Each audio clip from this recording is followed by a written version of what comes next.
I see Nathan, who's calling in from Australia. I want to get to you first. Nathan, what's going on? Nice. Can you hear me? All right. Yeah, I can hear you just fine. What's up? Yeah, beautiful.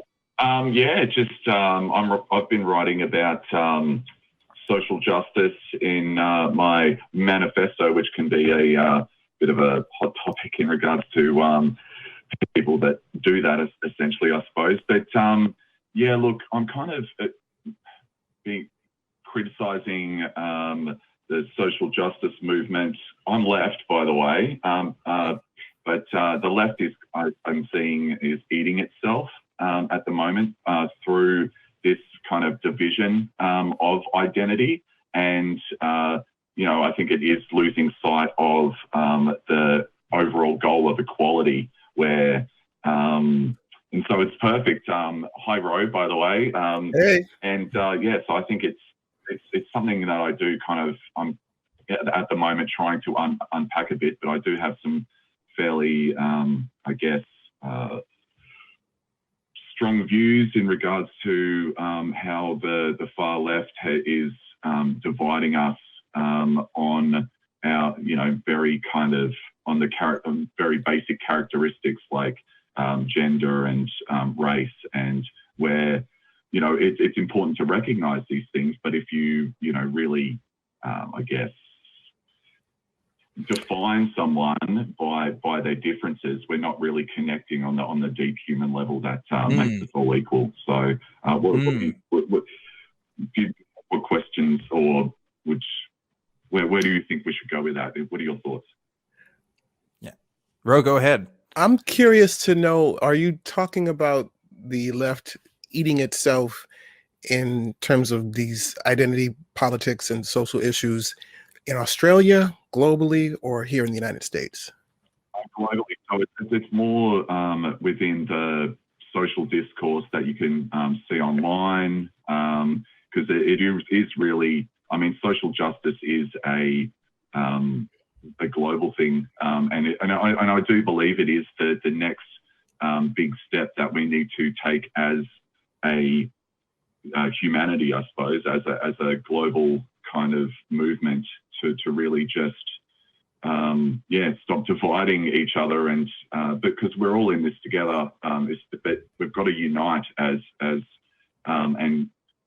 and lift people up, and by doing that, I do think that it's not by defining people by their identity, but more you can notice these things, but treating each other as equals, and really working collectively, because what it essentially does is, what I've noticed, especially online, when you have these kind of debates, whether it's about cultural appropriation or things of that ilk, where you have to be a certain kind of person to be able to kind of make certain comments, or the conversation shut down. And I just kind of think that we're not allowing that space to have those conversations properly, unless because we're so focused on who is saying it rather than what's being said, essentially. Do you know what I mean? So I can't speak for other people's spaces. I know what I try to do with my space here, and I can only really speak for myself. But I will say that I think it's important to recognize people's lived experiences, because right now a lot of people aren't. I think the fact that people aren't recognizing those experiences is really part of the problem. I was just telling a story about how one of the fastest ways I became more empathetic to the LGBT community was because I started having friends who were LGBT, right? I think that's a lot of people's experiences, because they realize, the people that they love and care about can suddenly be more open about those experiences. And by choosing to hear them, instead of choosing to say outright, well, everything you're saying is wrong, and it doesn't matter because my theology says one way or another. I think that was my problem. I think it's great that all the three of us can have a conversation about this, but I still struggle having these conversations with my own family on this kind of stuff. So like, and maybe your point is more people who identify like us are having bigger problems. And I don't know. Like I don't really care about the infighting as much. I guess I care about getting work done. I don't know. Like, like I try not to get exclusively political on this program because this is a show from the atheist community of Austin, which is a nonprofit, which the individual hosts do not represent in their opinions. But religion itself, I mean, that's a political thing. At the end of the day, it really is a political thing because it affects our politics, and we don't have each of us in the atheist community, at least, don't have an individual theology that's driving us to tell us what to do or how to think about these things. So we have no choice but to have conversations on this stuff. So I don't know if I'm exactly addressing what you're saying here, Nathan, but Ro, I want to hear your thoughts. Maybe I could clarify it a little bit better, just in regards to viewing, the social landscape through, a lens of power, and just look at and so if we do, and essentially it is the driving force of a lot of kind of what is driving the motivation for a lot of critics or the social justice warriors, that it's like, we need to take power from these people and give it to these people. But essentially it kind of is looking at a certain kind of person as, being the oppressor and the other being the victim. And it is just, I guess, this overall kind of view that is dividing people, rather than, essentially just going, well, we're all human.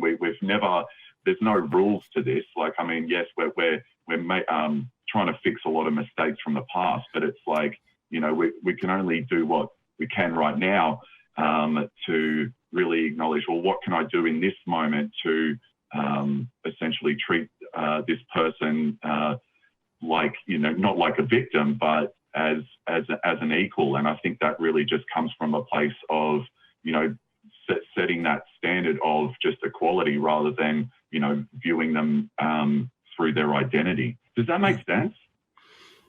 I feel like you may be, I hear you're saying what you're saying in a very diplomatic way, and thank you for your diplomacy. And I get what I think you're trying to say, but we may need to dig a little further, just at least for me, just to understand. You mentioned like kind of 2 or 3 things.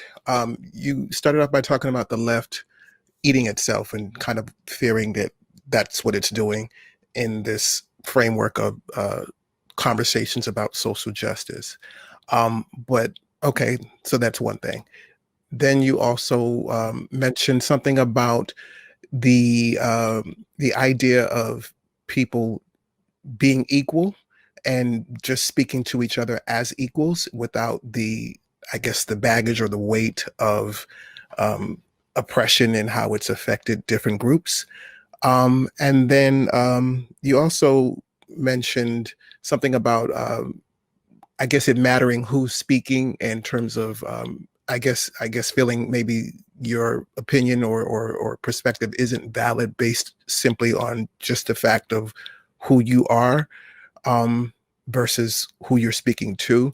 And those kind of sound like they're related for sure, but they kind of sound like at least 2 separate things. So I just kind of want to know, do you want to address the phenomenon of people not validating your perspective simply because of who you are, or perhaps the color of your skin?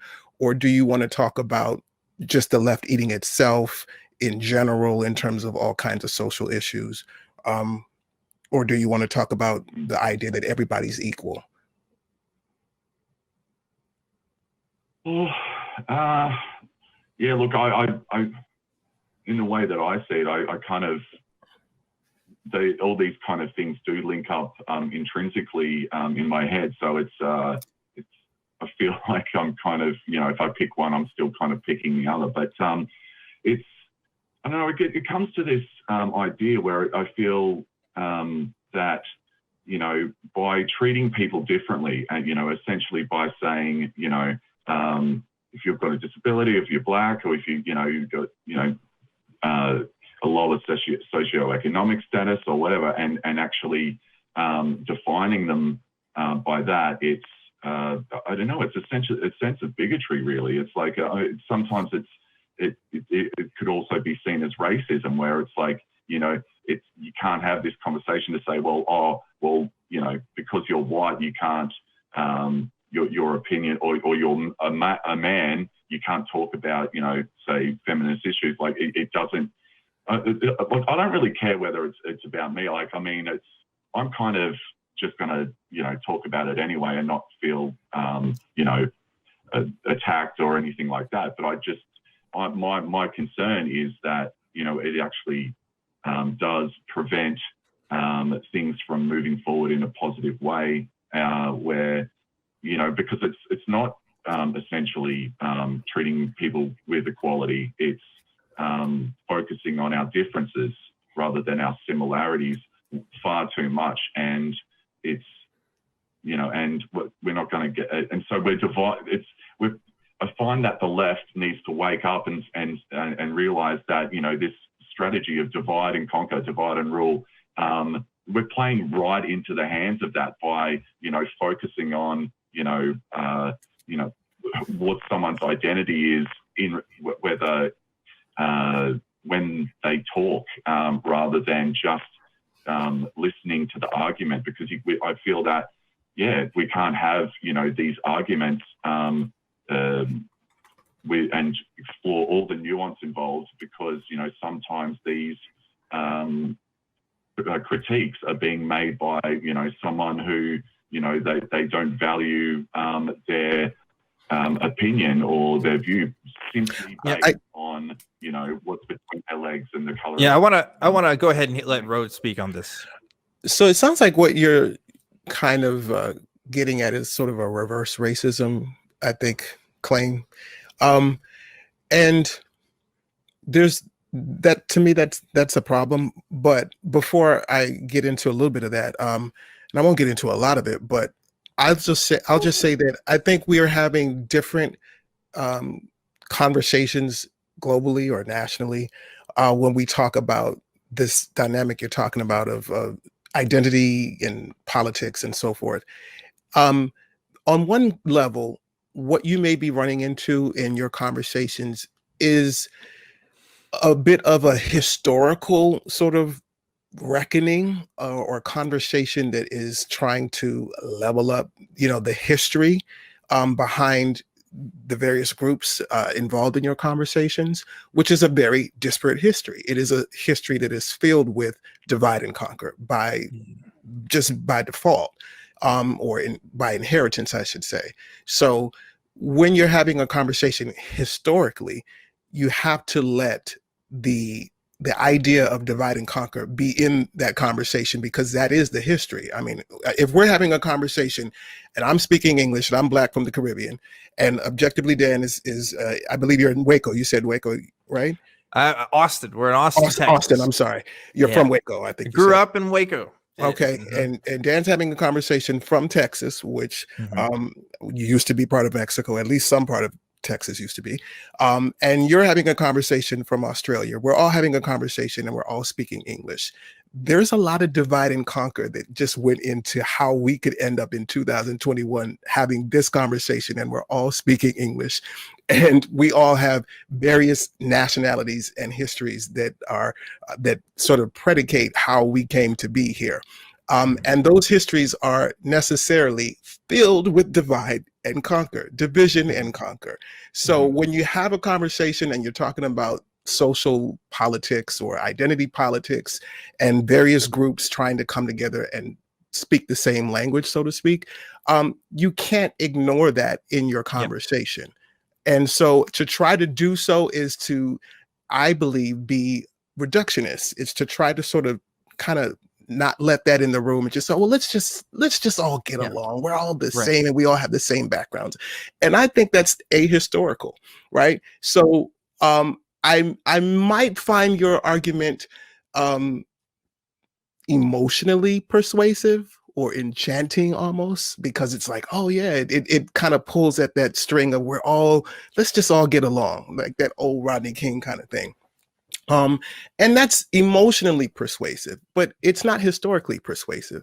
And it's not historically persuasive in terms of the politics or the nationalities of these places and these people and these economic and cultural legacies that we all come to the table with.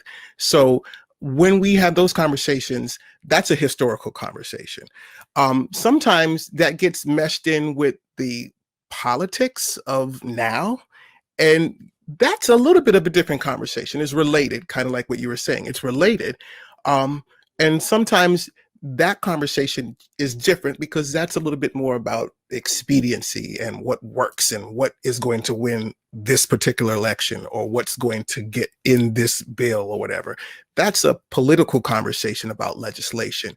That might be, wherever you shave off or what you shave off may be necessary depending on what lens or what conversation you're trying to have. But historically speaking, I don't think you can ignore the division and the conquering of the peoples and the inheritors of legacies of division and conquer and oppression, which are very real. Yes, we have to. We went a really long time on this call, so I want to be really quick, Nathan, and then I'm going to go ahead and move on to another caller. But I don't have much to add other than I fully agree with Ro here in the sense that we can't just forget and forgive, and just pretend like these lived experiences aren't real and aren't meaningful. They're going to be different for different people, and I'm not. We should do our best, obviously, to not make assumptions about people's experiences and their own histories. But we're still in a process of learning, in my opinion, for most people, exactly how much harm we have done. Okay. Yeah. And like until we get there, like the fact that we can even get to where we're having this conversation right now is great. It's a wonderful thing and it's a sign of progress, but it's not enough just yet. I get that different groups have different ideas of what might be just, and some may take more drastic actions than others than what we might feel comfortable with. But it's also important to realize that this isn't coming out of nowhere, that there's a context to why people feel the way that they do. And like Ro was saying, like there's also a difference in conversation between what we want to look at in terms of legislation and also like how we can just organize together and talk on a human one-to-one level. And those are two different things. And to be honest with you, is more than what I can speak to. I continue to learn and educate myself on these subjects every day, but I can't speak competently enough to it. And I won't pretend I can try to. So I want to go ahead and move on to the next call just because we went a little over time for this one, but I appreciate that you were honest in your questions, Nathan, and I'm really glad that we got to talk about it. You know what? We don't talk about that enough on this show, and I'm glad we can speak to it a little bit. So thank you for that. Any last thoughts on that, Ro, before we move on? No, ditto. Awesome.